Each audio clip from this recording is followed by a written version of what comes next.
Hey guys, so quick video for you. If you have the issue of EFootball not updating and you're looking for a way how you can fix that. So what you can try to do, try connecting to a mobile hotspot and restart the game and then try to if it's going to update. So different Wi-Fi or different ways. So if someone at your home has like a mobile and it got a hotspot, you can go that way and use it.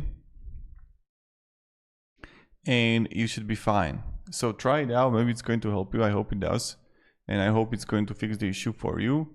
So yeah, like try this, but try connecting to mobile hotspot and restart the game, and that should possibly work. So thank you very much for watching and have a great day and goodbye.